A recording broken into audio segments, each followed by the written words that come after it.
Olá, tudo bem? Estou aqui no podcast Você no Ar com o André Rangel e hoje eu trago um cara que traz as verdades, duras verdades, Doutor Zema. Fala, Doutor Zema, tudo bem? Rapaz, enfim, né? Rapaz. Enfim, nós ensaiamos esse encontro aqui numa outra época, não foi possível, não é isso? É a terceira vez que nós... É a terceira? É. Ah, E hoje eu vou fazer uma pergunta já com pé no peito, Doutor Zema, sobre o MBL. caramba, porra, pra começar já assim. A tua entrada e a tua saída, por que saiu, ficou quanto tempo? Vai ser 3 perguntas numa só de começo. A tua entrada, a tua saída, você conheceu o Gabriel Monteiro lá. Como que foi lá a tua estadia no MBL? Cara, o MBL eu conheci através dos vídeos lá do Fernando Holliday. Eu olhei aquele moleque falando bem, defendendo posicionamento político. Falei, mano, que parada legal. Comecei a assistir. Por incrível que pareça, mandei mensagem para um monte de página falando que eu queria fazer parte. E um cara me respondeu.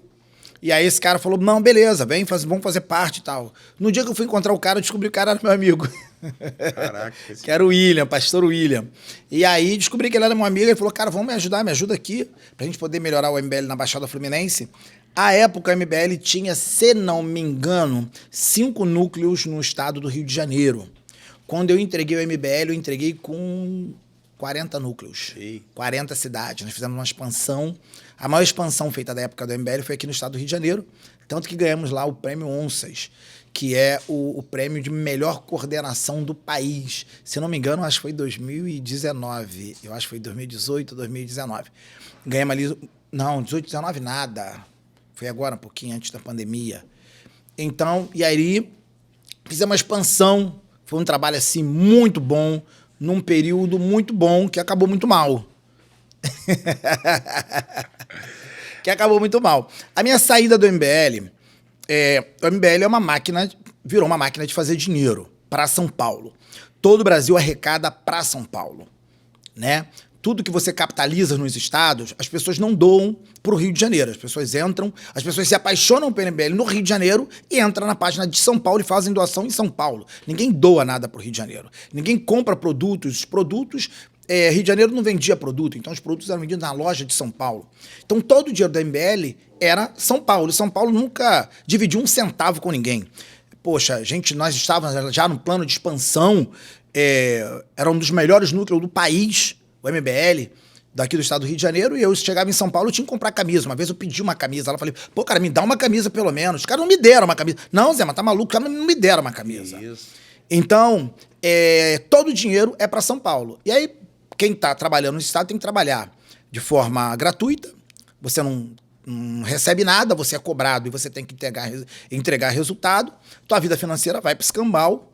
E aí eu notei que o MBL era uma grande furada, porque não é sustentável. Tanto que não é sustentável que somente São Paulo hoje tem um bom MBL ainda. Entre aspas, bom MBL.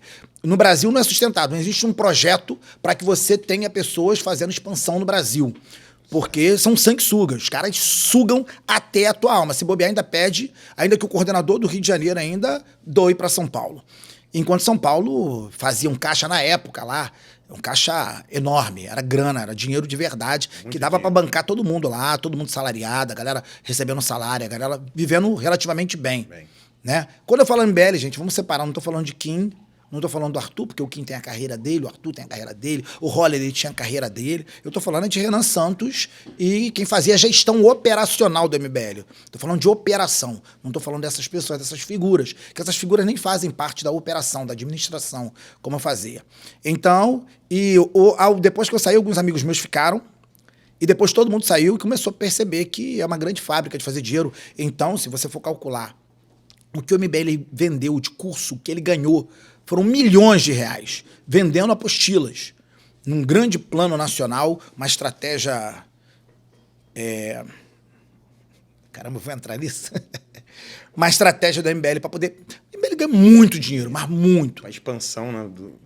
Fizeram um projeto, que era um projeto que você tinha que se capacitar para você fazer parte do MBL. Você tinha que fazer cursos para poder vender apostilas, para te capacitar a participar da vida pública. Certo. Mas quando você se capacitava, o MBL não permite você participar da vida pública. O MBL não permite nos estados. Ele não dá bênção. O MBL não vem aqui para poder pedir voto pro Zema. O MBL não faz isso. Então o MBL, ele suga, e aí nós tivemos esse problema aqui de pessoas que queriam se candidatar e queriam o apoio do MBL em todo o Brasil. O MBL não apoiava essas pessoas. Preparava, mas não apoiava. Ou seja, enrolava, ganhava o dinheiro dos caras, pegava o dinheiro dos caras na suposta formação política e na hora de apoiar politicamente quem estava formado, o MBL não fazia. É um golpe, né? E sentiu traído? Traído? É. Não. Eu fui enganado durante um tempinho, mas depois acordei. Mas o amor pelo Brasil, pela pátria, por tudo que estava acontecendo, eu continuei até no momento que eu falei, porra, não é mais hora, vou meter o pé disso aqui, entendeu?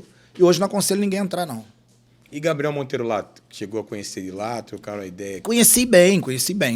Mas Gabriel Monteiro, eu e Gabriel, a gente não tem grandes histórias, não. Certo. A única história que eu tenho dele foi que justamente quando ele entrou para o MBL estava para lançar candidaturas aqui no Rio, entre elas a minha, e aí o MBL optou pelo Gabriel, pelo nome do Gabriel. Certo. Foi feita uma reunião em São Paulo, eu tive nessa reunião, foi sentado, o Renan falou, ó, juntou aqui, fez uma votação lá e falou, olha, Gabriel Monteiro vai ser o nosso candidato a vereador do Rio de Janeiro, pelo tamanho que ele tem, ele vai ganhar lá e precisamos do Gabriel Monteiro. O Rio de Janeiro falou, mano, o cara não tem formação do MBL, o cara não é MBL raiz, o cara nunca vestiu a camisa do MBL, o cara, só vai botar a camisa para poder ganhar a eleição. E o Gabriel Monteiro fez certinho, ganhou a eleição e deu um pé no rabo do MBL. E o que o senhor acha aí que aconteceu com ele? Não sei se o senhor deu uma vista nos processos, pelo que aconteceu pela mídia. Você acha que ele ainda sai esse ano? Você acha que... Não, tá preso. Pode xingar aqui? Tem uma expressão. Você bota um pi aqui. Tem uma expressão no direito que nós usamos como criminalista, né? Que a gente fala que o cara tá preso pra caralho. É o caso dele, tá preso pra caralho.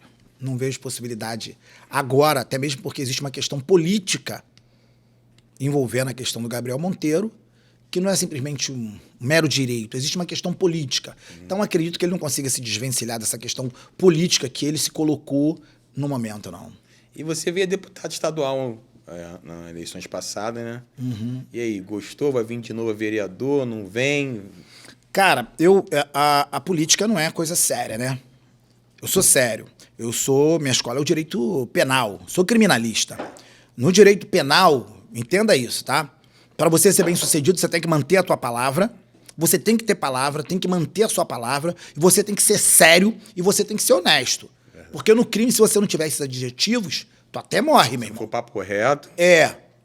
Na política, não. Você tem que ser safado, vagabundo, mentiroso, não cumprir nada, prometer os outros, não cumprir bodega nenhuma. Você tem que ser canalha na política para você ascender na política. Se você não for canalha, ou se você minimamente não tiver um assessor super canalha, você não consegue ascender na política. Para você amealhar pessoas, trazer pessoas para o seu projeto político, tu tem que oferecer o que você não tem.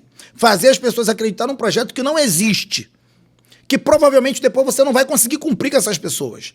Então a política não é coisa séria. Como eu sou um homem sério, eu preferi voltar pro crime do que ficar na política. Política não é coisa séria. E, dizem, né, que é um ditado da política. A única certeza que tem na política é que não tem certeza nenhuma, né? Que hoje ele tá contigo, amanhã não tá contigo. Hoje ele aperta tua mão, amanhã a tua oposição. É meio complicado mesmo. Não, eu vi assim... Eu lembro de um assessor que ele falou, Zé, mas vou fazer você ganhar a eleição, mas vem comigo, meu irmão. Nós vamos viajar ao estado do Rio de Janeiro, visitando as cidades, conversando com a pessoa, vai prometendo, meu irmão. Vai prometendo, aperta a mão de um, chama pra dentro do projeto, meu irmão, vou colar contigo e vou fazer você vereador aqui nessa cidade. E vem chamando, e vai prometendo, meu irmão, que a gente vai pegar e vamos ter um caminhão de pessoas te apoiando, porque as pessoas têm sonho, você tem que alimentar o sonho da pessoa, Zé. Falar que ela quer escutar, né? Mano... Vontade de ganhar eu tinha. Mas eu falei, mano, eu sou sério, mano. Isso pra mim não dá. Verdade. Entendeu? Isso pra mim não dá. Aí, resultado, dispensei o assessor e perdi a eleição. E falando em direito criminalista aí, como que foi na faculdade? Se formou em qual faculdade? Tem quanto tempo formado? Por que foi para a área criminal? Tentou outra área antes? Não conseguiu? Cara, o crime, dizem que na faculdade você se apaixona pelo crime e casa com direito de família, casa com tributário. Mas o processo de se apaixonar pelo direito penal, é normal dentro da universidade. Todo mundo se apaixona porque o direito penal, ele é muito emotivo. O direito penal, ele é muita vivência do dia a dia. Ele é muito gostoso. Quando você pensa em tribunal de júri, que hoje eu me especializei em tribunal de júri, quando você pensa nisso, você fala, caramba, isso é muito bom. Mas, ao longo da caminhada, as pessoas vão depois desencantando com o direito penal. Quando começam a entender como é a vida de um penalista, a gente fala que o certo é penalista. A gente fala criminalista porque o cidadão entende mais falar criminalista do que falar um penalista.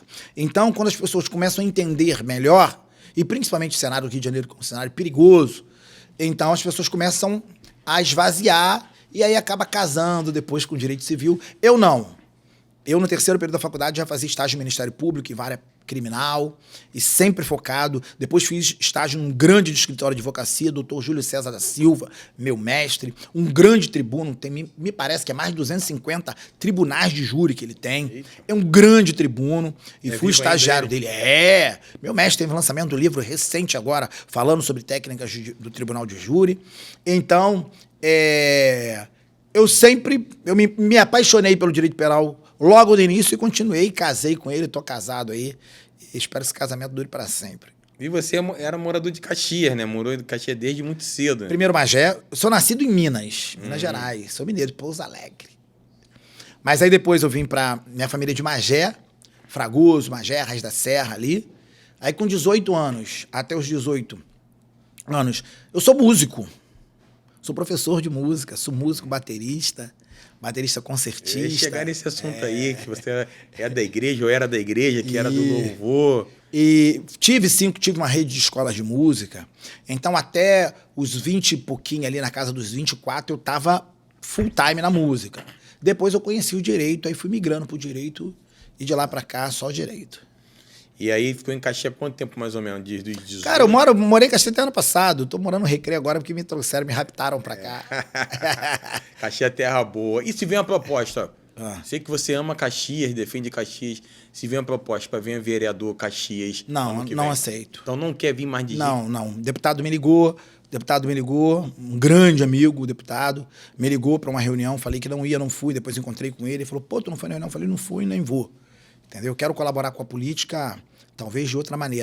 fora. Eu não pretendo mais colocar o meu nome nas urnas, no escrutínio público, eu não quero mais, não tenho mais interesse nisso, não.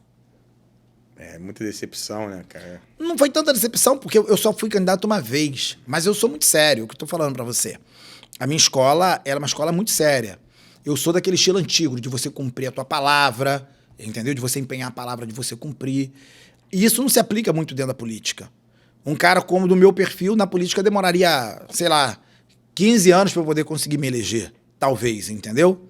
Então, pessoas que os bajuladores... Nós tivemos uma eleição polarizada, onde os bajuladores, de um lado, tiveram muito êxito nas urnas. Os bajuladores do outro lado também tiveram muito êxito. Como eu nunca fui bajulador e nunca serei um bajulador, então eu fui esvaziado de votos por isso. Porque eu não fui bajulador. Todo mundo falava, cara, aí, nós estamos aí com o nosso presidente, você tem que pedir voto pro nosso presidente, você tem que ir lá. Eu falei, eu não vou pedir voto pro nosso presidente, ele que peça os votos dele. O problema é dele, ele que se vire lá com o BO dele. Entendeu? Não, mas quem foi pra lá, pras mídias, e falou, temos que votar com o nosso presidente, o nosso amor, vou fazer uma tatuagem no bumbum com o nome do presidente. Essas pessoas foram eleitas, né? E tem o mérito dela, porque isso também tem um peso, isso tem uma responsabilidade, isso tem um ônus que essas pessoas vão carregar por ter feito essa opção. Eu optei por falar duras verdades. Verdades. Duríssimas, só que o povo não queria duras verdades, queria doces mentiras. É verdade. Para terminar esse assunto de política, qual foi, acho, o principal erro que o Bolsonaro, nesses 4 anos aí, depois que ele... você acha que ele não... Eu tenho que listar um entre tantos. Talvez 2, espaço aberto para você. Cara, eu tinha um pastor, um grandíssimo amigo, né? Hamilton Ribeiro Vargas. Grande abraço, pastor Hamilton. Que ele falava o seguinte, ele falava, existem homens que são tão ensimesmados de si mesmo. Caramba, é um neologismo, isso nem existe, né? Mas ele explicava bem. Eu acho que o Bolsonaro é muito ensimesmado de si mesmo. Ele fez análises, projeções em cima do seu bom nome, em cima do seu sucesso, em cima da sua fama, que não foram sustentados ao longo do tempo. A história derrubou, a popularidade caiu, as alianças, as pessoas que ele... Então, eu acho que foi muito excesso de autoestima. Excesso de confiança. Muito ensimesmado de si mesmo. Eu acho que ele deveria ter ouvido algumas pessoas que ele não ouviu, entendeu? E isso porque você pediu um motivo só.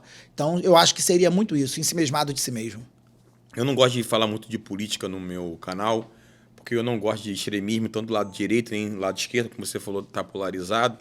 Mas já que nós estamos nesse assunto, eu acho que o principal motivo que ele perdeu é porque você ganha até sem a televisão, mas você não governa sem a televisão.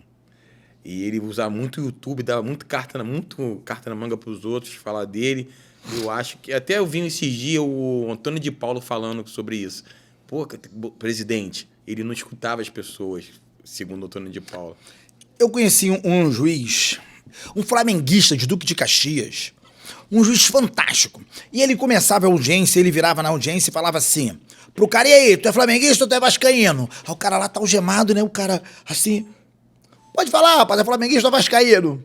Aí o cara, sou Flamengo. Aê, rapaz! Brincava com o cara. Depois falava pro cara, ó, tô aqui como juiz de direito pra poder apreciar as provas e depois dar uma sentença isenta. Pode ser que minha sentença ao final do processo não te agrade, mas não tem nada contra você, tô te conhecendo aqui agora. Se te conhecesse num churrasco, você seria uma pessoa fantástica, mas aqui, como réu no processo, você é obrigado a dar sentença. Espero que você não leve isso pro lado pessoal. Vamos trabalhar, doutores? Isso. Bolsonaro, o que ele fez? Ele pessoalizou a guerra dele com a imprensa, com o repórter. A pessoa do repórter. Ele combatia, ele xingava, ele maltratava a pessoa do repórter. Então, ainda que a emissora, vamos supor, ele chegou num ponto que ele era tão odiado pelos repórteres, que tudo que ele falava, o próprio repórter, às vezes, né, eu acredito que não era nem uma ordem expressa da emissora para ferrar com a vida dele, não, ou para distorcer o discurso dele. Mas ele conseguia pessoalizar. Bolsonaro sempre conseguiu pessoalizar. Os repórteres... Ele fez questão que todo mundo odiasse ele. Colocando uma guerra contra os caras como se o cara fosse o Grupo Globo. Os caras não são o Grupo Globo. Ele tinha que ter feito isso, Bolsonaro. Ele tinha que falar para os repórteres assim, olha, a imprensa, vocês sabem que a imprensa é isso, isso e isso. Numa outra ocasião, chamaria vocês para comer um churrasco lá em casa. Mas vocês representam a imprensa, provavelmente, às vezes, eu vou ser ríspido com vocês. Mas eu gosto muito de vocês, parabéns por estar aqui trabalhando. Ele não fazia isso. Ele jogava o ódio dele contra... a emissora no repórter. Ele pessoalizava, e ele fazia isso com a emissora, com os jornalistas, ele fazia isso com os parceiros políticos, ele brigava com o cara de manhã, à tarde ele ia pra internet e pessoalizava a guerra contra o cara. Então ele foi fazendo amigos e depois foi fazendo inimigos, num número assim inigualável. Aí começou essa questão desse ódio, de que todo mundo, não era só uma questão de você não gostar do presidente. Muitas pessoas falavam com ele com ódio, porque ele destilava isso. Ele não sabia fazer esse jogo de mostrar pro cara que estamos no lado opostos, querendo o bem do Brasil. Eu vou ser contra você, eu vou te combater, mas dentro de uma esfera de amizade e de respeito. Ele não tem essa habilidade. As pessoas falam, mas é o meu presidente, eu gosto dele porque ele é assim. Mas o fato de ser assim, ele fez com que todo mundo realmente conseguisse odiar ele, até quem gostava dele, até quem votou nele. No final, acabou odiando. Verdade. E para tocar no assunto delicado aqui, nós que somos negros, né? Vou falar sobre o racismo. Alguma vez no fórum, ou na faculdade, ou na vida, já sofreu racismo? E o que você acha dessa cota para negro? Você é a favor da cota racial ou social? Então, muitas perguntas numa só.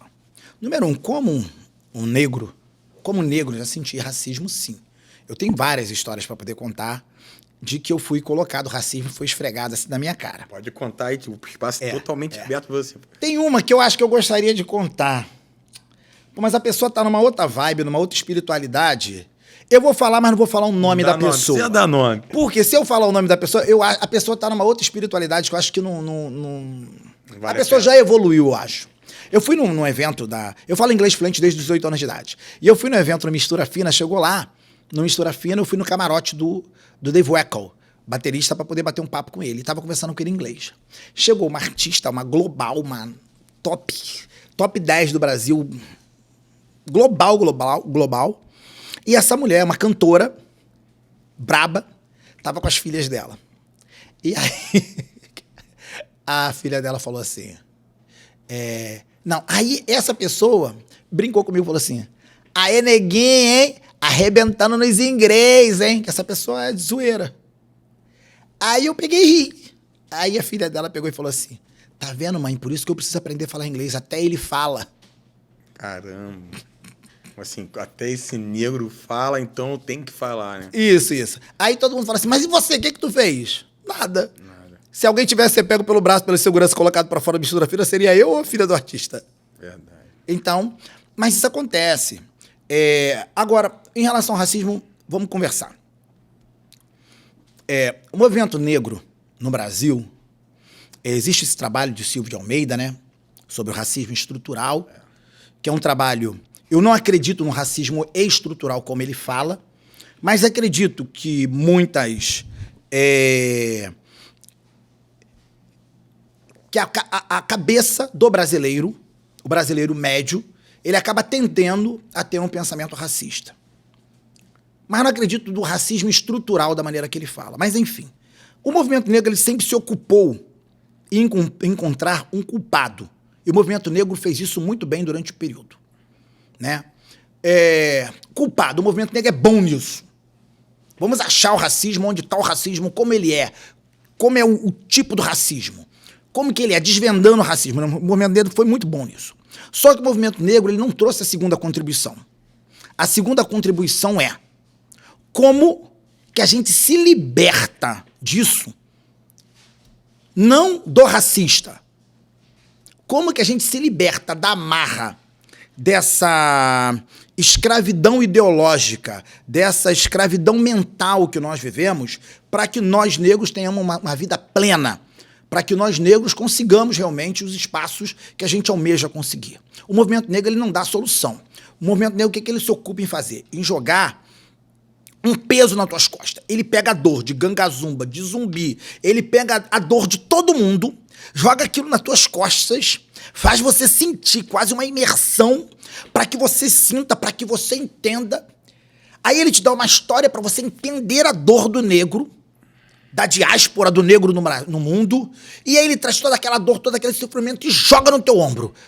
Aí você passa a odiar o branco, você passa a ser racista, você passa a se sentir ofendido, destruído, e aí você tem a quem você culpar. O meu sucesso, eu não tenho sucesso porque eu sou negro. Eu não consegui um bom casamento porque eu sou negro. Eu não consegui um bom emprego porque eu sou negro. Ele joga toda essa desgraça nas tuas costas e depois você conviva com isso. O movimento negro não te ensina, não te dá as armas para você sair disso. Verdade.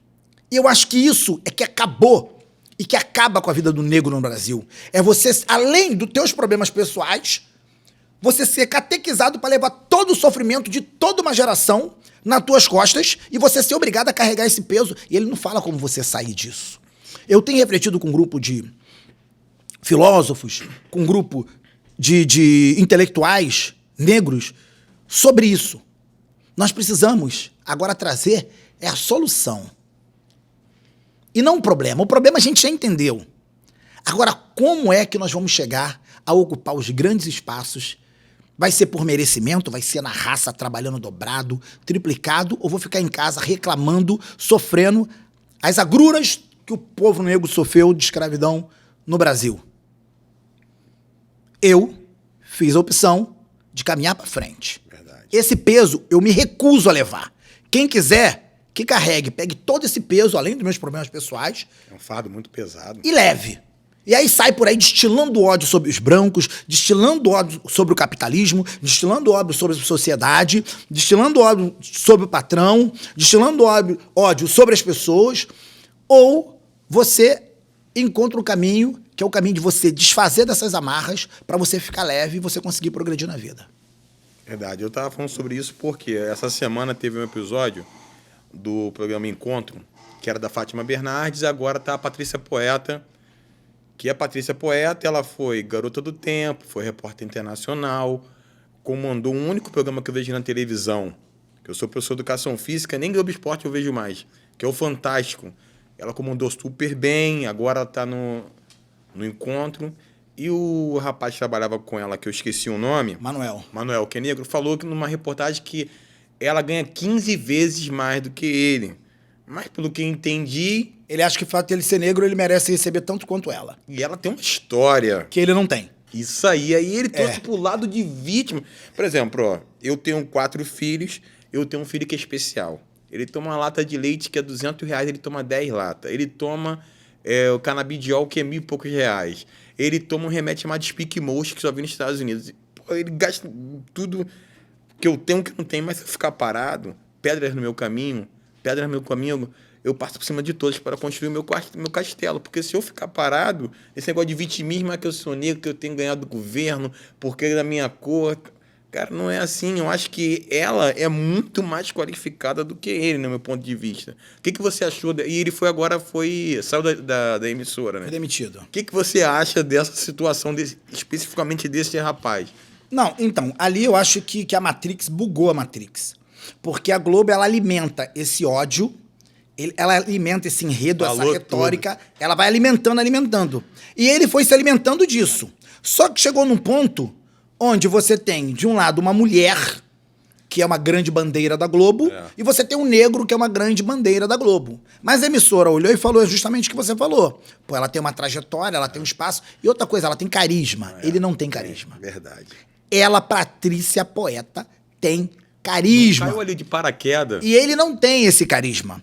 Você vai percebendo, durante o programa, ela vai conversando, brincando, e você vai olhando a cara dele. Às vezes me parece que tinha um negócio de uma inveja, uma parada, que o cara ele não fica feliz. Não é aquele jogador que você joga a bola pra cá, o cara joga pra lá feliz. Né? Romário e Bebeto. Não era isso. Então, assim, ele com esse mimizinho dele, com essa mimizada dele, tomou um pé na bunda. Eu achei que foi um pé na bunda muito bem tomado, porque ele acha que o fato de ele ser negro o credencia para ganhar tanto quanto ela, sendo ela tendo uma trajetória muito superior à trajetória dele. Somente pelo fato de ser negro. Verdade. Então, isso é algo que a gente tem que combater. Tá? Ninguém merece nada. Você trabalha, você se esforça, né? E você conquista. Você não merece, você conquista. Verdade. Então ele tinha que fazer o papel de conquistar. E aí eu quero abrir um parênteses. Tem uma influenciadora digital. Aí a mulher negra. Aí ela fala assim: Gente, estou aqui nesse restaurante, só tem eu de negra. Olha que sociedade preconceituosa, papapá, um restaurante aqui, nível tal do chefe fulano de tal, mas olha como a sociedade é desigual, porque só tem eu de negra. O que ela fez? Ela pegou toda a desgraça e jogou em cima do cara que segue ela. Certo. Mas ela poderia transformar aquilo em algo positivo. Certo. E o discurso ser um outro discurso. Galera, olha que coisa legal. Eu tô aqui no restaurante, só tem eu de negra. Olha, gente, eu quero vocês aqui comigo, eu quero uma mesa de negro. Temos que trabalhar, temos que nos esforçar pra gente conseguir esse espaço, temos que dominar mesmo. E seria legal ter vocês aqui comigo, você imagina como seria diferente. Então, a retórica... Totalmente diferente. É diferente. Você aborda o mesmo tema com uma outra retórica sem o mimimi, sem a sofrência. Aí tu vê a menina, aí no final de tudo, ela praticamente fala assim: eu não vou nem comer essa comida porque eu vou passar mal com essa comida, porque as pessoas... É uma retórica diabólica, você tá entendendo? Ao contrário de você falar assim: galera, olha só, eu tô num voo aqui agora, classe A, executiva, só tem eu de negão. Mas olha que coisa legal, quero vocês aqui comigo, hein? É desafiar o cara, trazer o cara pra você. É isso que nós precisamos. Nós não precisamos mais de chororô. Chega de chororô, o movimento negro tá chorando desde que vitimismo, Chega de chororô, vamos dar o caminho. Como que a gente sai dessa desgraça agora? Nós temos um pouco de líderes. O que a gente tem que fazer? Nós temos um pouco de líderes da... Isso. O que a gente vai fazer agora para poder mudar? Beleza. A doença eu já sei, agora qual é o remédio? Mas o movimento negro, ele agora vai começar daqui a pouco a estudar a partícula subatômica do racismo para descobrir, ou seja, investigação do racismo. Que o racismo existe, que o Brasil... Que o brasileiro, não vou falar que o brasileiro é racista. O homem é mau, o ser humano é mau. Existe muito ser humano que não presta, existe muito ser humano racista, pérfido, horroroso.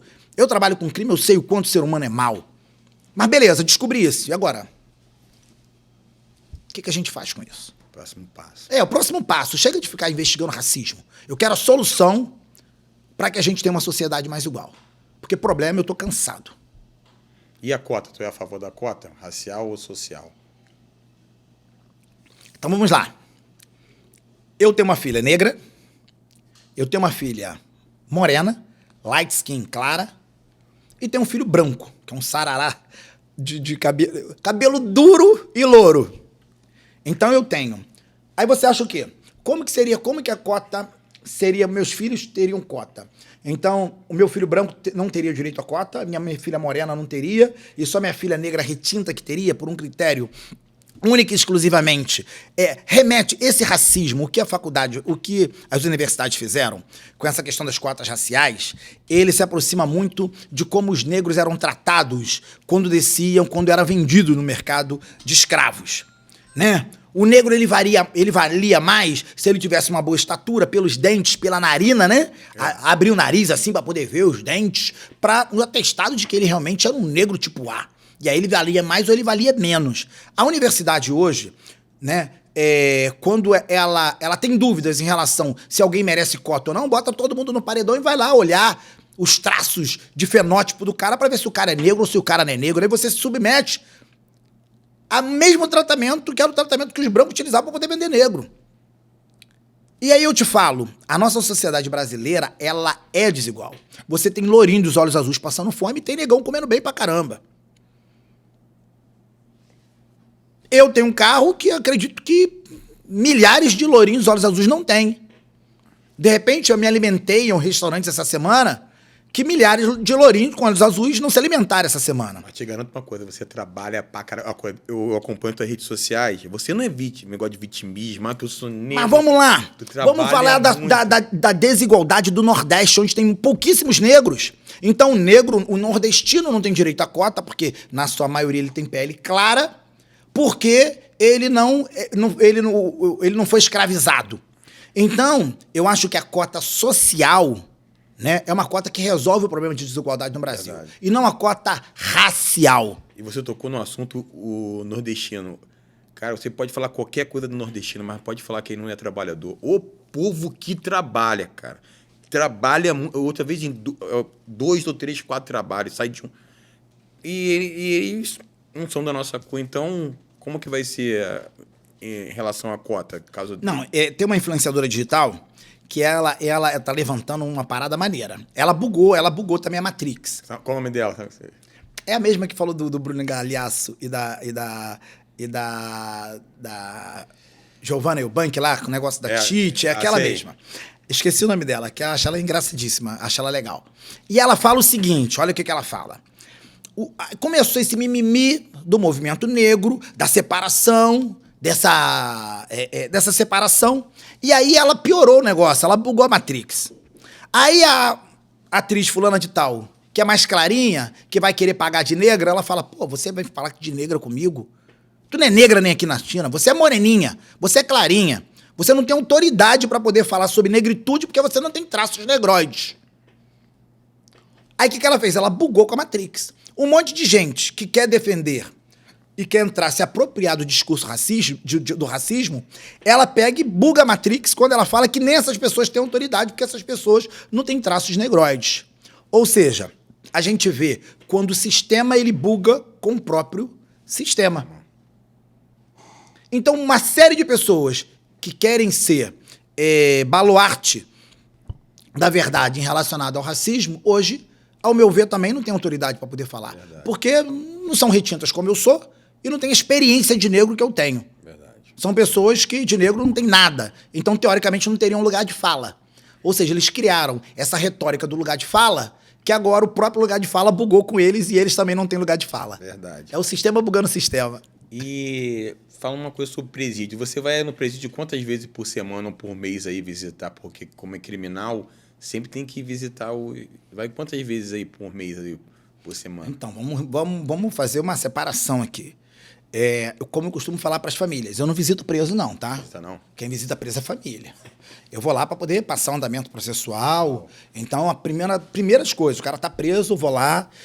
A primeira vez que eu vou lá para poder dar um abraço no cara, falar pro cara como que vai ser a história do processo, narrar para ele, né, o passo a passo para ele poder se organizar, dar uma perspectiva para ele de liberdade. Olha, pode ser que tua liberdade venha em 15 dias, pode ver que seja um mês. E, meu mano, a verdade é o seguinte, eu tô com um preso agora, que eu falei para ele, esse ano eu não vou atravessar nenhum pedido de liberdade para você. Daqui a 1 ano e meio para 2 anos eu acredito que eu vou atravessar pedido de liberdade. Antes disso eu não atravesso. Porque o caso dele é tão sério e tá tão quente na mídia que eu vou queimar cartucho à toa, atravessando pedido de liberdade para ser negado. Não existe a menor possibilidade de ele vir a ser solto agora, nesse momento. Então, eu fui lá e conversei com ele nesse primeiro momento pro cara se organizar. Dá papo reto, não vender sonho pra ele. Não pode. Não pode dar bolo na mão, você ir lá e contar a historinha pro cara. Então vocês têm que chegar lá e falar isso, isso e isso. Agora, se alguma coisa mudar ao longo do tempo, pode ser que a gente antecipe esse pleito liberatório. Mas no início vai ser isso. Agora, o que o advogado não faz é visitar. Quem visita é a família. Quem vai lá fazer carinho, levar uma boa palavra, quem faz isso é a família. Conta uma piadinha aqui pra você, quase uma piada. Um preso, o cara foi preso e o cara foi baleado e tava no hospital. O pai dele me conhecia. Aí o pai dele pegou e falou pra mim, doutor, fala com meu filho, vai lá em cima, conversa com ele, doutor. O meu filho, doutor, ele precisa voltar pra igreja, acertar seus caminhos, papapá, dá uns conselhos pro meu filho. Falou um monte de coisa. Falei pra ele, ô chefe, o teu filho tá precisando de 3 profissionais. Um médico, porque ele foi baleado, um advogado, porque ele tá preso, e um psicólogo ou um pastor para poder cuidar do lado espiritual dele. Eu só sou advogado, eu não dou conselho para preso. Eu não dou conselho para preso. Não se envolve, né? Eu não dou conselho nenhum para preso. Totalmente profissional, né? Isso é um problema dele, com a família dele, com a consciência dele. Se por acaso ele me pedir, talvez eu falo, porra, mano, cuidado, mano, pô. Mas nunca vendendo seu sonho, caminho. Né? Não, mas eu não entro na vida pessoal do cara, não é um problema meu. Entendeu? Se alguém tem algum ministério de aconselhamento e é advogado, ele usa os 2 ministérios, né? Eu tô ali pelo meu mister, da minha palavra, da minha autoridade como profissional do direito e a solução que a gente vai trazer para o caso concreto. Só isso. Eu não tô ali para poder dar conselho pro cara e dar palestra pro cara. Isso é uma parada. Agora, uma outra muito legal falar para você. Alguns clientes meus, eu vejo a decepção do cara quando o cara acha que eu tenho que ouvir a história dele. Você acredita que tem cliente, vou te dar um exemplo, o cara é preso hoje e eu vou entrar com a liberdade do cara. Dependendo do caso, eu não ouço a história do cara. Eu não quero saber o que aconteceu. Eu não tenho curiosidade sobre os pormenores do crime que ele cometeu. Porque no primeiro momento da liberdade, a liberdade ela vai pela questão pessoal. São as chamadas qualidades pessoais do réu. Certo. O juiz, no pleito liberatório, quanto no HC, ele não analisa mérito, se o cara cometeu ou se o cara não cometeu. Isso é o término do processo. O momento processual não é o momento de discutir se o cara fez ou se o cara não fez. E aí, ao longo dos anos, eu fui desenvolvendo essa distância entre cliente e advogado, e eu não tenho curiosidade. O cara fala, não, doutor, mas eu quero... Não, mano. Quando for chegar perto do seu julgamento, que você for chegar perto do depoimento, a gente bate um papo e a gente afina o teu depoimento com tudo que aconteceu. Mas nesse momento eu não tenho curiosidade. Eu, como advogado, não tenho curiosidade nenhuma sobre os pormenores do crime que o meu cliente cometeu. Muitas vezes eu consigo fazer uma defesa do processo, inclusive com absolvição, sem eu ter que ouvir toda a história, porque não me interessa como advogado criminalista. Eu não tenho tesão, eu não tenho tara, eu não tenho fetiche, eu não tenho curiosidade. Lembro de um cliente que ele falou assim, doutor, eu tô te devendo dinheiro, doutor, mas tá vindo uma carga de não sei o que lá, de não sei... Isso no início da carreira, que o advogado advogava muito tráfico, lá no início, assim que saí da faculdade, e tá vindo uma carga que quando chegar não sei o que lá, tá vindo por não sei onde, eu falei, para, mano. Eu falei, para. Ele o quê? Falei, cara, eu não quero saber da tua vida profissional aí, o que tu faz, de onde vem tua carga, de onde é o dinheiro que tu me paga. Isso aí não é da minha conta, não, mano. Quando tiver com o dinheiro, tu fala pra mim que eu vou receber. Entendeu? Até mesmo que amanhã ou depois, se te dá um bote na estrada, tu vai falar assim, foi o doutor, foi pra ele que eu contei o detalhe da... Resultado, prenderam o cara. na carga lá em Roraima, fazendo a escolta de um caminhão dele. E prenderam o cara. Então, assim, eu não tenho fetiche. Nós, como advogado criminalista, e isso eu falo para quem está começando agora, a vida do teu cliente, ou a vida de quem cometeu um crime, ou até a vida de um criminoso, não é a vida do advogado. Então, hoje, eu procuro me ocupar com as questões pertinentes para a defesa. As questões pessoais, esses detalhes, para mim, nem me importa saber. Qual o crime, assim, que mais difícil que você defendeu, assim, que você fala assim, poxa, esse cara veio aqui no meu escritório, porque a gente tem filho, né? Pô, esse cara veio aqui no meu escritório, cara. Pô, vou defender, pô. Tu não def... Aí eu falei assim, pô, complicado, assim, mais difícil, assim, que tu... Então, eu costumo falar o seguinte, eu não advogo crime de vacilação. Nenhum crime... crime de então, vacilação? Crime de Tem que ter uma vacilação, ética, né? O crime de vacilação é aquele crime que dentro de mim acusa, eu falo, mano, eu não vou ceder o meu dom, o meu talento para exercer essa defesa, esse mistério. Eu não vou fazer isso. Então, por exemplo, se você falar de infanticídio, se você falar de feminicídio, algumas coisas horríveis que acontecem, se você falar de chacina, cara, eu não imagino me defendendo um cara que chegou num lugar e ia matar A e ele mata A, B, C, D e E.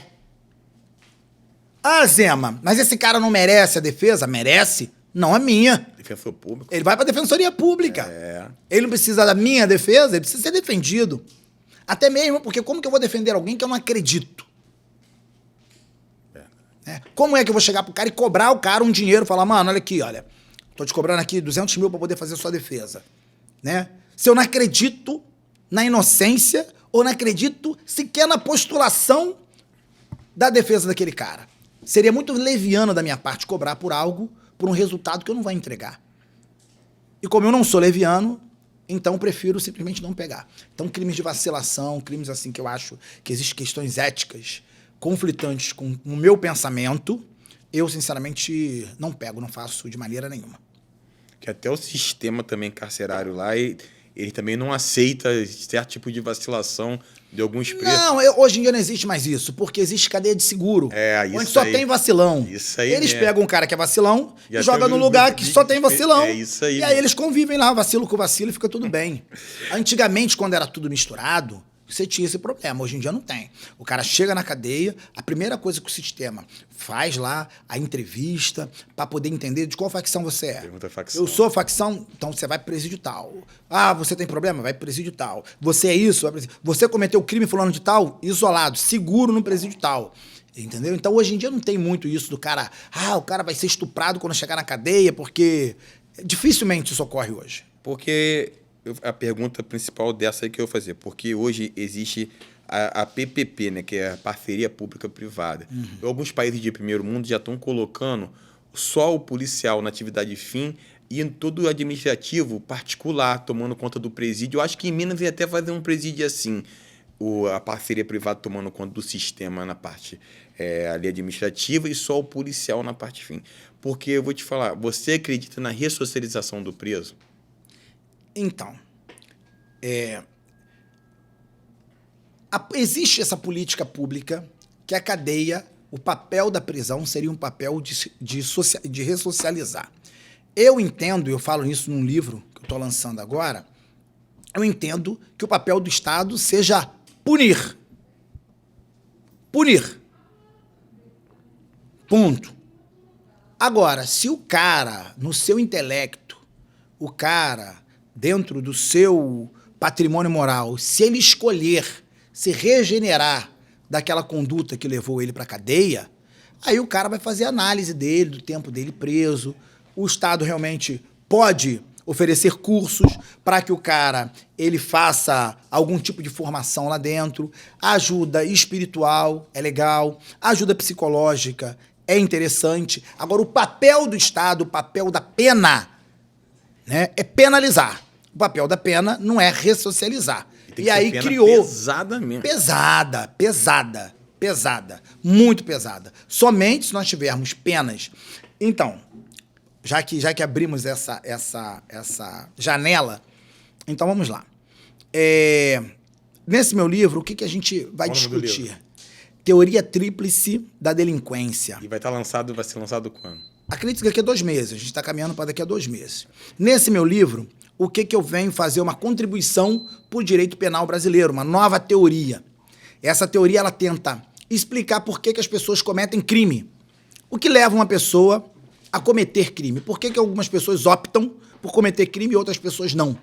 Então, existe a criminologia, desde o Lombroso vem falando sobre essa questão. Antigamente eram caracteres morfológicos. Falava, a pessoa que é careca comete mais o crime tal. A pessoa que é mais franzina comete mais o crime tal. A pessoa que tem uma projeção de orelha, uma projeção de mandíbula. Então, era atribuído a caráter morfológico, atribuição e não atribuição do crime. E aí eu venho combatendo Lombroso, junto com algumas outras teorias. E aí eu venho apresentar essa teoria. E essa teoria, eu vou dar um spoilerzinho aqui, o que a gente fala? A gente fala que todo homem, ele tem dentro de si, do seu patrimônio moral, número 1, ele tem 3 barreiras. Uma barreira chamada barreira moral, a barreira da vergonha e a barreira do medo. Então, no momento que eu opto por poder cometer um crime, primeiro surge uma barreira moral, que é o meu patrimônio moral construído ao longo da minha vida, que vai reprovar ou não o acometimento daquele determinado crime. E a tua barreira moral é diferente da minha. E a do outro é diferente do outro, e do outro é diferente do outro. E irmãos univitelinos têm barreiras morais distintas. Verdade. O que um reprova, o outro não reprova. Beleza. Passada a barreira moral. A barreira moral, ela pode impedir que eu venha cometer um crime ou não. Ela pode não me reprovar. Ela pode me autorizar. E aí surge a segunda barreira, que é a barreira da vergonha. A reprobabilidade social. O reflexo da reprobabilidade social. Vem cá, se eu cometer esse crime, cara, o que vai ser da minha mãe, dos meus irmãos, da minha família? Como vai ser o meu nome na sociedade? Como eu vou ficar conhecido? O dano que isso vai causar à minha imagem. É a barreira da vergonha, que ela vai surgir também para te proibir de cometer aquele crime. A barreira da vergonha, tão quanto a barreira moral, ela é distinta de um para o outro. O que para você... Vou te dar um exemplo. Crime de trânsito. Furar sinal de trânsito. Eu furo sinal de trânsito. E não me envergonho disso. A minha barreira moral não me segura para isso.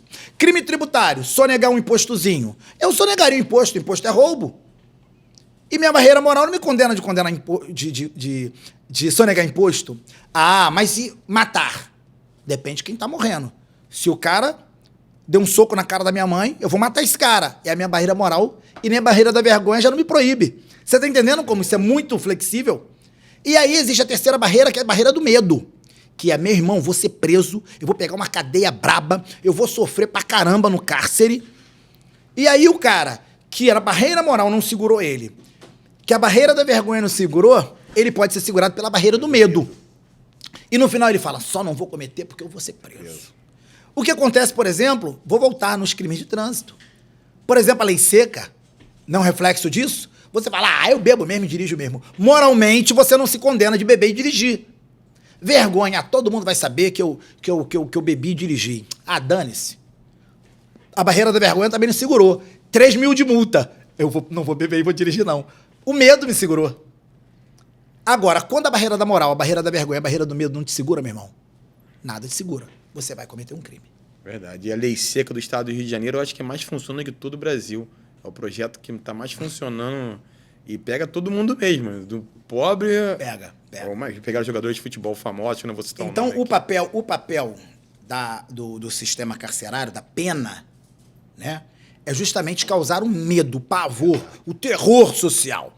O cara fala, pelo amor de Deus, eu não posso pegar aquela cadeia, porque aquele presídio é horroroso, aquilo é uma desgraça, eu tenho medo, eu não quero. Agora, numa sociedade onde o cidadão ele não teme o cárcere, ele não teme a cadeia, é uma sociedade que vai ter uma propensão maior ao crime, porque a barreira do medo efetivamente não vai acontecer. Vai falar, mano, se eu for pra cadeia lá, eu passo 6 meses lá, daqui a pouco tem progressão de regime, daqui a pouco eu tô na rua, esquece.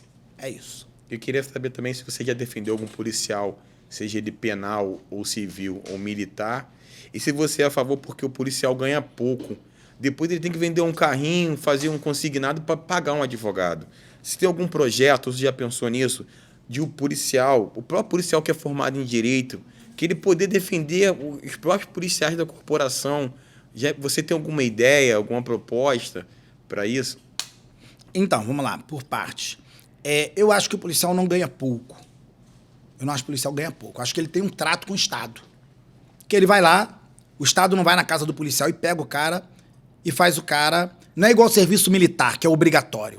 O serviço militar, onde você é obrigado a se propor a fazer algo que você não quer fazer e você é obrigado a fazer pelo dinheiro que te oferece, isso é quase uma punição. Agora o policial não, ele rala pra caramba, ele estuda pra caramba, se propõe, faz um acordo com o Estado, que ele aceita aquele salário pra poder trabalhar naquela posição, depois fica um chororô do caramba que todo mundo ganha pouco. Certo. Mas ele foi lá, lutou, batalhou pra poder estar com aquele emprego, pra depois ficar chorando também, uma mimizada do caramba. Pô, meu irmão, os caras estudam pra caramba pra poder passar no concurso. Depois ficou a mimizada que agora o dinheiro não cabe no orçamento. Ele sabia que o salário era aquele, ele sabia que a atividade era aquela, ele sabia dos riscos da sua atividade e ele se propôs a fazer. Então não acho que minimamente ele tem que ser homem pra aguentar o BOzinho dele. Agora, ele pode ganhar mais? Pode. Ele pode e deve empreender, fazer o raizinho dele. Ele pode, de forma lícita, completar a renda dele. Ele pode e deve. Agora, essa parada de todo policial, toda hora tu para, o cara que mimimi que o salário é baixo, meu irmão, você foi pra lá sabendo que o salário era baixo. Você foi porque você quis. Alguma ideia, alguma coisa você tinha em mente que aquilo já não ia dar, que você teria que completar a tua renda. Então esse mimimi pra mim não cabe. Certo. Ponto 1 é esse. Acho que eu vou ser espancado por policiais, mas tudo bem. Nas mídias sociais, que eu digo. Então os policiais vão cair matando as mídias sociais, mas isso é o que eu acho. O cara tem que ser sujeito homem, bancar o BOzinho dele. Então, ponto 1 é esse. Ponto 2, existe realmente, inclusive tem até um policial que eu não vou, um advogado, que ele tem um caixa, chamado um caixa da PM, alguma coisa assim, que o cara vai todo mês depositando um dinheirinho lá pra depois... Contra-cheque direto. Isso. Eu participei agora, eu tô trabalhando num processo agora que foi preso um policial penal, 2 policiais militares, que inclusive um policial militar está sendo assistido também por um advogado que me parece que é do sindicato e tal. Então isso me parece já existir. Que são associações. Agora, vejamos, direito criminal é coisa séria, a tua liberdade, a tua vida. Verdade. Você não pode brincar com isso. Aventureiro, né? Você tem que pegar e botar na mão de um profissional sério que vai te dar a melhor defesa possível. Entendeu? Se existe no mundo, num país paralelo que não é o nosso Brasil, algum policial que tá em alguma sacanagem, guarda dinheiro pro problema, meu irmão. Porque na hora que o teu probleminha vier, você vai precisar de um bom profissional para poder bancar a tua parada ali. Verdade. Entendeu? Agora, eu sou a favor que o Estado banque o problema lícito do policial. Então você tá numa operação, aconteceu uma desgraça qualquer na operação, verdade. Você, né, durante o seu serviço, ou você no caminho de casa, vamos botar igual a lei trabalhista fala, né? Você indo ou voltando do trabalho, dentro daquele período aconteceu algum BO que você responda a um processo, eu sou favorável que... Uma retaguarda jurídica. Fantástica. E eu não estou falando de policial, de advogado concursado, não. Eu digo até da corporação poder contratar advogados autônomos para poder ir lá fazer. Quanto que o doutor Zema cobrou aí? O doutor Zema cobrou 50 cruzeirinhos, 100 cruzeirinhos. Então o Estado vai pagar pela tua defesa porque você fez isso aqui em nome da população do Estado do Rio de Janeiro. Verdade. O que não pode é o policial que você pega numa sacanagem qualquer, né, fora da atribuição dele, que não tem nada a ver com nada... E aí o Estado bancar essa brincadeira dele. Não pode. Aí não pode. Não, aí não pode. Aí é ruim. Agora, eu sou completamente favorável a isso. Até mesmo porque, de um lado, tem o Ministério Público, mano, com sangue nos olhos ali, feroz. Existem alguns promotores ferozes. Existem alguns juízes que a gente sente no magistrado que o cara não gosta de policial. Então esse cara tem que ter uma defesa fantástica. A melhor defesa possível. Senão esse cara vai ser massacrado. E se ele for pro banco dos réus, se ele for pro júri, que é a minha área de atuação, a sociedade também que tá ali, ela também tá machucada com a polícia. Então tu bota 7 pessoas pra poder julgar um policial, que pode acontecer de 3 pessoas já sentarem ali querendo condenar. Falando, doutor, me dá um motivo pra eu não condenar, porque na minha cabeça condenado já tá. Então aí... Sim, eu acredito que o policial merece e precisa de uma defesa muito mais técnica, muito melhor do que qualquer cidadão comum precisa e merece. Eu vi no ano passado, no seu Instagram, você falando sobre magistrado, do esquema, mais ou menos relativamente sobre isso. E você falou agora que não gosta de policial. Você não tem medo de falar dos juízes, dos promotores, da maneira que você fala, sem papa na língua, e ter retaliações no futuro contra você? Então, vamos lá. Primeiro, eu nunca ajuizei uma ação em meu nome. Nunca demandei o Poder Judiciário. Número 1, eu não tenho ação indenizatória contra ninguém, nunca pedi nada a ninguém, não tem ninguém me processando de nada, não dependo de juiz exatamente para nada. Como tem que ser. Evito usar o judiciário justamente por isso. Porque se eu ficar usando o judiciário, daqui a pouco eu vou ter juízes julgando um cara que tem um posicionamento sério em relação à magistratura. Então, número 1, não existe hierarquia entre juiz, promotor e advogado. Tanto que estava numa audiência ainda há pouco tempo, onde eu chamei o promotor pra porrada, né? Então chegou lá na audiência, o promotor, com um rompante dele de autoritarismo, ensimesmado de si mesmo, ele fala, doutor, me respeita que eu sou autoridade. Eu falei, sou autoridade para suas negas. Sou autoridade para ele que é preso. No processo, para mim, tu é parte. Tu é parte. Então se comporte como parte. É advogado na justiça. Você é autoridade para suas negas. Ele é autoridade pro delegado, que é submisso a ele. Ele é autoridade pro meu preso. Pra mim, ele é parte. Se comporta como parte. E aí ele começou a sapatear. Ela falou, doutor, agora se o doutor quiser a gente tirar nossa farda aqui, a gente tampa na porrada. Nós dois como homem. A gente deixa de ser parte e virar homem. A juíza novinha ficou... Ela não sabia como se comportar, não tinha pego uma audiência assim ainda sobrou pra ela. Falei, Vossa Excelência, vai deixar que o promotor utilize essa audiência como palanque na presença de Vossa Excelência? E a juíza também é parte, poderia sobrar pra ela também. Porque eu também já bati boca com juízes. Normal, já ganhei voz de prisão 3 vezes a audiência, mas eles não levaram pra frente não. Depois eles veem que estão errados e voltam atrás. Então, a juíza tem a parte dela, eu tenho a minha parte e o promotor é parte. São partes iguais, não existe hierarquia. Não existe hierarquia. Você vê que o juiz ele fica num lugar mais alto, que nós da OAB, nós combatemos isso. Deveria acabar. O juiz ele tem que sentar na direção do advogado, ele não tem que sentar no lugar mais alto, porque ele não é autoridade. Ele é parte. Ele é um magistrado, ele tem a presidência, mas tanto que eu já deixei juiz falando sozinho na audiência. Falando, Vossa Excelência vai conduzir a audiência assim? Lá, porque aqui eu presido. Então presido sozinho, Vossa Excelência, que eu tô indo pra minha casa. Tá bom? E eu levantar minha bunda e sair da audiência. O juiz, doutor, eu estou mandando... Não, doutor manda no seu filho, em mim o doutor não manda não. Doutor grita também dentro da sua casa. Comigo o doutor não grita, não. Então são partes iguais. Agora, advocacia é profissão, não é profissão para covarde. Advocacia criminal não é profissão de covarde. Quem não tem... Como que é? Quem não tem peito nem entra. Como que é aquele negócio que as pessoas falam na internet? Quem não sabe a dar manha... Quem não tiver a manha não entra, não. Quem não tiver a manha não entra, não. Eu vi a sua entrevista em outro canal. Especificamente no meu grande amigo Portal do Geda. Aquela entrevista, quem foi que arrumou aquela entrevista pra você? Ela terminou pela metade. Você combateu ele, eu acho que ele pensou que ia ser um jogo de compadre. Que você alimentou. Cara, você... Falando do ex-governador Wilson Witzel. Isso, eu não queria citar nome, já citou o nome. Então é contigo. Cara, aquela entrevista ali, como que foi aquilo ali, cara? Ele conversou contigo antes, ele chegou em cima da hora? Não, então. Eu fui procurado por um irmãozinho meu, inclusive um irmãozinho meu de ordem. Falou, poxa, tem um governador que tem interesse de dar uma entrevista. Eu falei, cara, eu vou pegar pesado. Ele falou, não, o governador tem interesse, o governador quer que pegue pesado. O governador tem que limpar o seu nome. E eu entendi, ele é assessor do governador. E ele falou, eu entendo que trazer o governador para poder sentar contigo vai credibilizar a entrevista do governador, porque eu sei que tu pega pesado, então a gente quer realmente testar o governador nesse ambiente de confronto. Falei, então posso pegar leve, pesado? Ele falou, pode. E aí a primeira pergunta que eu abro foi aquela pergunta que entrou para a história, que é, governador, me responde, afinal, o senhor roubou ou não roubou o dinheiro do povo do estado do Rio de Janeiro? Eu vi essa entrevista. A primeira pergunta. E ele ficou nervoso, rapaz. Foi. Mas o governador, agora dos bastidores. Rapaz, eu tive que estudar muito para conversar, para entrevistar o governador. Número 1, é um intelectual de altíssimo gabarito. É um magistrado muito inteligente. De altíssimo gabarito. O cara é pós-doutor, me parece, doutor ou pós-doutor 2 vezes. Ele já foi militar também. O cara tem... Ele é inteligentíssimo. Entendeu? Ele é inteligentíssimo. Então vamos respeitar. Certo. A grande questão é eu consegui um caminho de desequilibrar ele um pouquinho para que ele conseguisse entregar o que nós esperávamos de conteúdo ali daquela entrevista. Mostrou, né, que um pouco aquilo que eu vi, querendo te cortar, que ele mostrou um pouco vaidoso.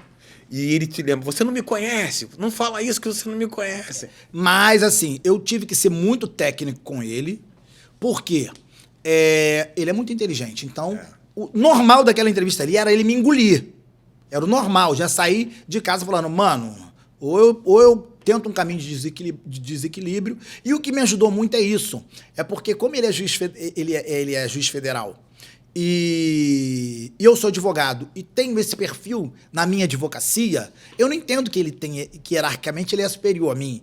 Talvez um outro advogado, se fosse entrevistar, ou um cidadão comum, teria o medo do ex-governador, o juiz. Como eu, na minha advocacia, eu faço exatamente isso, conversando com o magistrado, conversando com o Ministério Público, com delegados. Tô com um problema seríssimo. Uma representação agora que eu fiz contra uma delegada na corregedoria. Seríssima. Entendeu? Cagando, não tô nem aí. Tô nem aí. Tô exercendo, entendeu? O meu mandato. Eu tô exercendo o meu mumus. E é isso que eu vou fazer. A defesa intransigente das liberdades daquele que não pode falar. Então, em nome disso, eu consegui manter um equilíbrio ali, dar uma desestabilizada nele. Mas ele é bom demais. Ele é bom. Ele é bom. Ele te convenceu quando você perguntou se ele roubou ou não roubou? A pergunta que ele foi, que tu acha que fez pra ele, que ele foi, tu sentiu verdade nele? Porque tu acha que ele caiu? Eu acho. Duas perguntas numa só. Sentiu verdade nele, porque tu acha que ele caiu? Mesma coisa que eu falaria do Bolsonaro. Ele saiu de 1%. A mesma coisa que eu falaria do Bolsonaro, ensimesmado de si mesmo. Ensimesmado de si. Ensimesmado de si mesmo. Então, acho que o governador, ele também, o pecado capital da vaidade, eu acho que fez com que ele caísse. Agora, que teve muita sacanagem, essa sacanagem foi descoberta, sim. Se ele era o autor intelectual dessa sacanagem, eu não sei. Até mesmo que aqui no Rio de Janeiro, você não precisa necessariamente do aval do governador para você cometer alguma sacanagem. Alguma sacanagem você consegue cometendo ali e tal. Agora, chega num nível também que o governador é obrigado a saber. Chega num nível... Agora, a gente sabe que existiu a sacanagem operacional do dia a dia do governo, que às vezes o governador não sabe. Mas, no nível que chegou aqui no estado do Rio de Janeiro, dificilmente ele não tinha conhecimento, né? Se participava, se botava no bolso dele, é uma outra coisa. Isso não ficou provado, que o dinheiro vinha efetivamente pro bolso dele. Agora, que falar que tinha desconhecimento de algumas sacanagens que tinha aqui seria impossível, né, mano? Verdade. E, doutor Zema, quais são os seus projetos para esses próximos 4, 5 anos aí? Já falou que não quer mais saber de política, não vai nem nos bastidores quer participar, tentando fazer algum concurso, advogado mesmo... Não, tribuno. Então, hoje eu opero basicamente em tribunais de júri. A minha ideia é viajar ao Brasil agora com o meu livro, né, divulgando meu trabalho e fazendo alguns júris fora do estado do Rio de Janeiro. Né? Tem muita coisa boa acontecendo em São Paulo, tem umas defesas de policiais em São Paulo, assim, umas defesas bem séria, bem legal.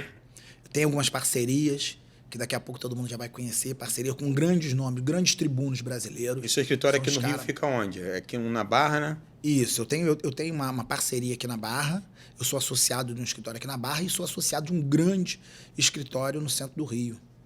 Um grande... Pode dar nome, aqui a gente não tem essa vaidade, não. Pode dar deixar merchandising. Ali nosso patrono lá é o doutor Ricardo Horácio, doutor Cássio.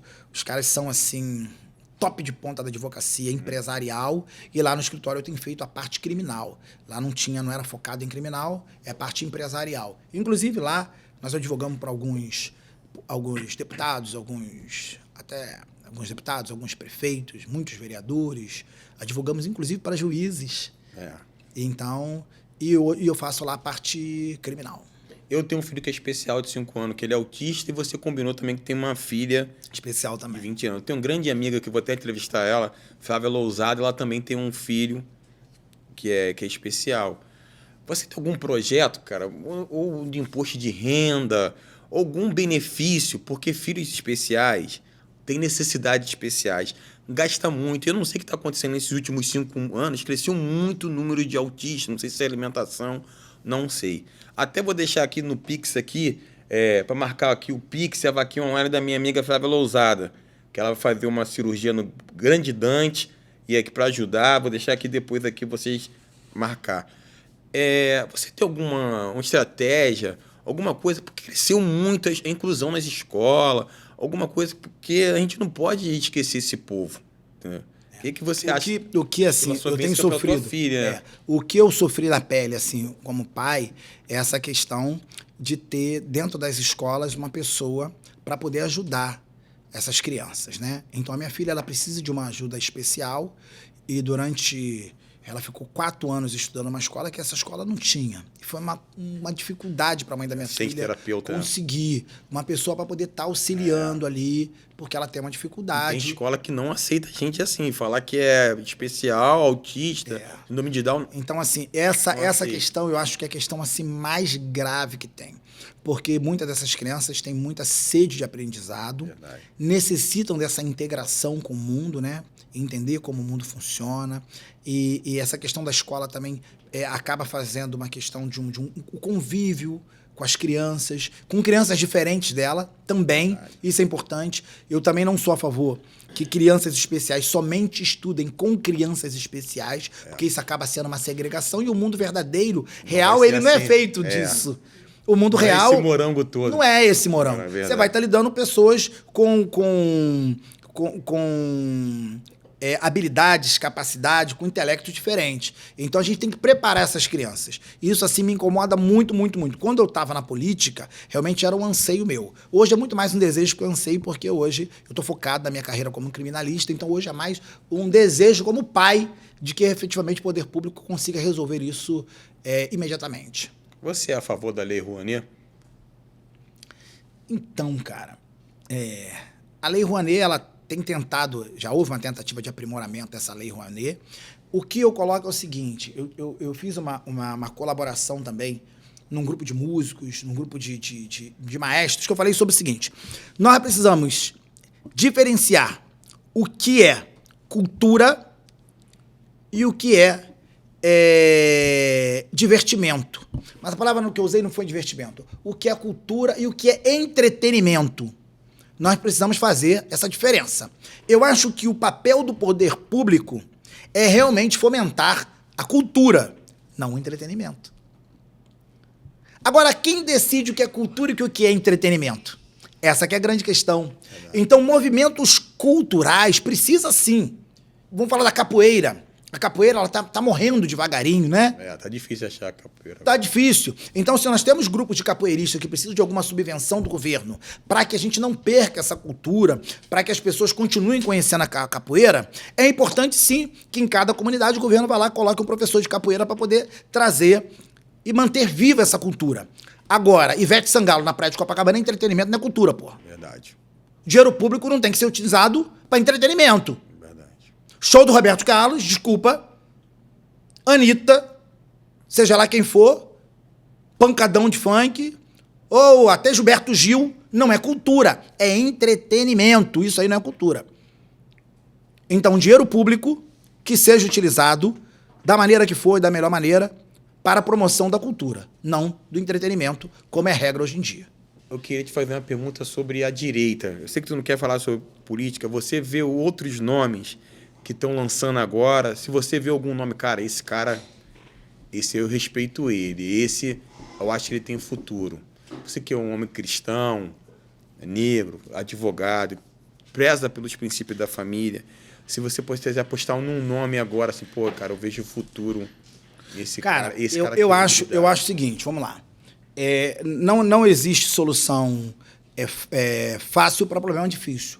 O Brasil, depois de ter ficado aí todas essas décadas sobre a égide da esquerda, não seria um Messias que apareceria em 4 anos e resolveria todos os problemas que nós temos fruto da hegemonia da esquerda no poder durante as últimas décadas. Então, eu acho que o brasileiro agora se ligou nisso. Ele se ligou ao seguinte: nós tivemos uma experiência com o Bolsonaro, que foi uma experiência que se nós tirarmos o melhor dessa experiência, nós vamos aprimorar a direita, ela vai melhorar muito. Número 1, cara, seja lá quem for, que entrar depois de Bolsonaro, que nós, se Deus quiser, nós vamos eleger um presidente à direita em 2026. Em 2026, então, esse cara ele vai saber o que não fazer. Verdade. E se a grande virada de chave não for com ele, que seja em 2030, que seja em 2034. Não se muda um país da noite pro dia, da maneira que a militância bolsonarista achava que ia mudar. Ainda mais um país continental, tamanho que é um para você mudar um país, você tem que mudar a Suprema Corte. Então você precisa de mais um governo de direita para indicar mais 2, mais outro governo de direita para indicar mais 2. Daqui a pouco você vai ter uma maioria, como existe na Suprema Corte americana. Mas isso é o tempo que leva.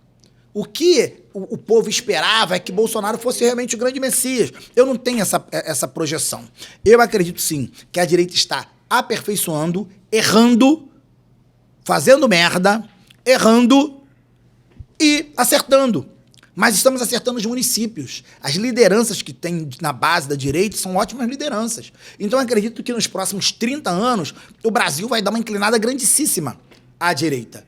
Mas eu acho que é um projeto futuro. Mas é como tem que ser, um projeto de país, né? Um projeto de país. Está engateando aí. Um projeto de país é um projeto futuro. Não dá para pensar assim. Então, assim, eu também não tenho grandes expectativas que o próximo nome vai ser a grande virada de chave.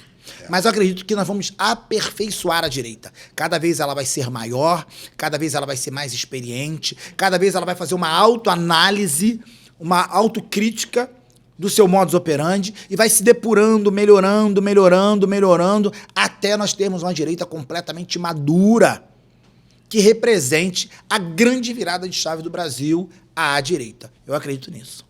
Para finalizar, quero lá no lançamento do seu livro. Meu convidado de honra. Sempre te acompanhei, muito que eu sei de política quero que o senhor saiba disso, que foi com o senhor. Legal. Muita coisa que eu sei de política foi com o senhor, que o senhor sempre foi imparcial, sempre falando verdades e duras verdades. E agora, para terminar aqui, eu quero falar quem é Dr. Zema. O cara que tá de casa, o cara que nunca te viu. Quem é Dr. Zema? Cara, Dr. Zema é mais um cara querendo um lugar ao sol, trabalhando, valorizando a família, valorizando os bons amigos, né? Trabalhando pra caramba, achando que não merece nada, mas que pode conquistar tudo, tentando fazer escolhas certas, escolhas acertadas todos os dias, tentando melhorar, tentando polir sua pedra bruta para poder realmente edificando o seu patrimônio moral, para poder realmente deixar um legado, deixar alguma coisa e principalmente, né, cuidar da família. É o mais importante. Cuidar da família. E no meio disso tudo a gente vai se divertindo, fazendo defesas que a gente acredita, que a gente gosta, que dá um tesão doido. Tem cliente meu que se descobrisse o quanto eu tenho tesão em fazer a defesa dele, falaria, doutor, eu que vou te cobrar pra tu pegar esse meu processo.